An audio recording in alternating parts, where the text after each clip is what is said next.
অন্যান্য দেশগুলো যুদ্ধের জন্য একটি প্রস্তুতি নিচ্ছে বলে মনে হচ্ছে। একই সাথে বিশ্বমোড়ল মার্কিন যুক্তরাষ্ট্র তার শক্তি বৃদ্ধি করছে। তার দুটো স্ট্রাইক গ্রুপ সে সাউথ চায়না সি থেকে ভূমধ্য সাগরে নিয়ে এসেছে এবং খুব শক্তিশালী এই দুটো স্ট্রাইক গ্রুপ।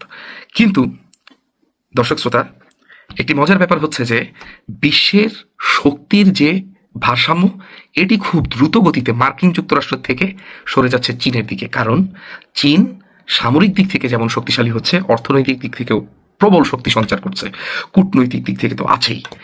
আপনি লক্ষ্য করলে দেখবেন একটি যুদ্ধ আমরা আমাদের যারা নিয়মিত সাংবাদিকতা করে থাকেন এবং যারা ভ্লগিংও করে থাকেন, আমি খুব নতুন শুরু করেছি।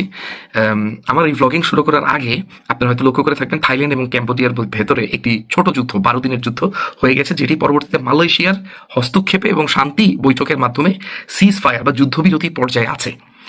এই যুদ্ধটি কিন্তু একটি প্রক্সি ওয়ার ছিল। সেখানে থাইল্যান্ড কিন্তু মার্কিন যুক্তরাষ্ট্রের হয়ে বা পশ্চিমা বিশ্বের, আসলে পশ্চিমা বিশ্ব বলাটাও ভুল হবে, মার্কিন যুক্তরাষ্ট্রের একটি প্রক্সি রূপ ধারণ করেছিল এবং ক্যাম্বোডিয়া কিন্তু সেখানে চায়নার প্রক্সি হয়ে যুদ্ধ পরিচালনা করছিল। 12 দিনে বেশ ক্ষয়ক্ষতি হয়েছে। দুটি শান্তিপূর্ণ দেশ, থাইল্যান্ড এবং ক্যাম্বোডিয়া, দুটি খুব টুরিস্টিক কান্ট্রি এবং শান্তিপূর্ণ দেশ, যদিও তাদের ভিতরে কনফ্লিক্ট অফ ইন্টারেস্ট এবং একটি কনফ্লিক্ট দীর্ঘমেয়াদী রয়েছে। ফ্রেঞ্চ কলোনিয়ালিস্টরা ছেড়ে চলে যাওয়ার সময় আপনার একটি জায়গা, যেটিকে এমারাল্ড ট্রায়াঙ্গেল বলা হয়, সেই জায়গাটি নিয়ে দুটি দেশের ভিতরে এখনো একটি সংঘাতপূর্ণ অবস্থা বিরাজমান করছে, যেটি পুরো বর্ডার জুড়ে একটি সংঘাতে পরিণত হয়েছিল এবং মালয়েশিয়ার হস্তক্ষেপে শান্তি চুক্তিতে আসে। আবার একই সাথে দেখুন, যেই দেশগুলো আসলে খুব আলোচনায় আসে না, যেমন পাপুয়া নিউগিনি, তারা অস্ট্রেলিয়ার সাথে একটি সামরিক চুক্তি করেছে। এই চুক্তিটি করার উদ্দেশ্য হচ্ছে সাউথ চায়না সিতে চাইনিজ আধিপত্যকে কন্টেইন করা বা বাধাগ্রস্ত করা। কতটুকু সফল হবে এটা আমরা দেখব। এই অঞ্চলে বেশ কিছু মিনিল্যাটারাল সংগঠন রয়েছে। মাল্টিল্যাটারাল বলতে আমরা বহুপাক্ষিক সংগঠনকে বুঝি। মিনিল্যাটারাল হচ্ছে সেখানে বহুর চেয়ে কম কিন্তু একের অধিক, যেমন অকাস, এখানে অস্ট্রেলিয়া, ইউকে এবং ইউএস একটি শক্তি। আবার কোয়াড নামে ইন্ডিয়া, জাপান, মার্কিন যুক্তরাষ্ট্র এবং অস্ট্রেলিয়া, এদেরকে নিয়ে আরেকটি মিনিল্যাটারাল সংগঠন করেছিল মার্কিন যুক্তরাষ্ট্র।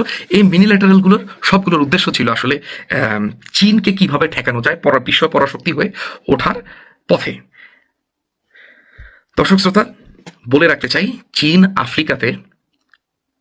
আফ্রিকার যারা পুরানো মোড়ল ছিল, ব্রিটেন এবং ফ্রান্স, এই দুটি পুরানো পরাশক্তির চেয়ে চীন এখন আফ্রিকাতে শক্তিশালী, যেই বিষয়ে অনেক ব্লগাররা আসলে কথা বলে না। কিভাবে এই শক্তির সঞ্চার হলো, কিভাবে এই পজিশনে আসলো এবং কিভাবে ফ্রেঞ্চ আধিপত্য আফ্রিকাতে নেমে আসলো, ইনশাল্লাহ সামনে আমরা আলোচনা করব আরেকটি ভ্লগে। আজকে অনেকগুলো বিষয় আপনাদের সাথে খুব দ্রুত গতিতে আমি বলে যাওয়ার চেষ্টা করছি। আফ্রিকাতে আরেকটি শক্তি খুব দ্রুত বেগে শক্তি সঞ্চার করছে এবং খুব হার্ড পাওয়ার নয়, বরং সফট পাওয়ার, অর্থাৎ আফ্রিকান মানুষদের অন্তর জয় করার মাধ্যমে সেখানে শক্তি সঞ্চার করছে, সেটি হচ্ছে তুরস্ক। একই সাথে যেভাবে সিরিয়ার মানুষদের অন্তর জয়ের মাধ্যমে সিরিয়াতে একটি আধিপত্য বিস্তার করেছে, একইভাবে আফ্রিকার ক্ষেত্রেও সেই দিকটি প্রযোজ্য। এর বাইরে তুরস্ক কিন্তু আমাদের দক্ষিণ পূর্ব এশিয়াতেও তার যে সফট পাওয়ারের মাধ্যমে এবং দুর্বলের পাশে এসে সাহায্য করার মাধ্যমে তার যে বিস্তার বা তার যে প্রভাব সেটি বিস্তার করছে। এমন একটি দেশ হলো মালদ্বীপ। তুরস্কর আপনারা জানেন সুদানে, ইথিওপিয়াতে এবং আফ্রিকার যে সাব সাহারান গরিব দেশগুলো, সেখানে তুরস্কের ব্যাপক মানবতাবাদী কার্যক্রম, মানবতাবাদী সাহায্য, স্কুল, কলেজ, মসজিদ, মাদ্রাসা খুলে দেয়া, এরকম বেশ কিছু রোল রয়েছে। তুরস্কের একটি সবচেয়ে বড় রোল রয়েছে দর্শক শ্রোতা, আফ্রিকাতে আপনারা জানেন যে দুর্ভিক্ষের কারণে খ্রিস্টান মিশনারিগুলো ব্যাপক পরিমাণ আফ্রিকানদেরকে খ্রিস্টানে পরিণত করেছে। আমাদের অত্যন্ত প্রিয় সাহাবী হযরত বেলাল রাদিয়াল্লাহু আনহু বা বেলালে হাবাসি যাকে বলা হয়, যাকে রাসূলুল্লাহ সাল্লাল্লাহু আলাইহি ওয়াসাল্লাম অত্যন্ত ভালোবাসতেন এবং যার ব্যাপারে তিনি বলেছিলেন যে বিলাল, তুমি আমার আগেও জান্নাতে যাবা, কারণ আমি যেই উটে বসে জান্নাতে যাব সেই উটটার রশি তোমার হাতে থাকবে এবং তুমি সেটি টেনে নিয়ে আমাকে জান্নাতে নিয়ে যাবা। এবং বিলাল রাদিয়াল্লাহু তাআলা আনহু তখন চোখ দিয়ে পানি ফেলেছিলেন। সেই হাবেশিস্তান অর্থাৎ ইথিওপিয়া, ইরিত্রিয়া, এই অঞ্চল বেশ কিছু আগের যে জিওগ্রাফি সেটির নাম ছিল হাবেশিস্তান বা আবিসিনিয়া। এই অঞ্চলটিতে এখন মাত্র 30 থেকে 34% মুসলিম রয়েছে।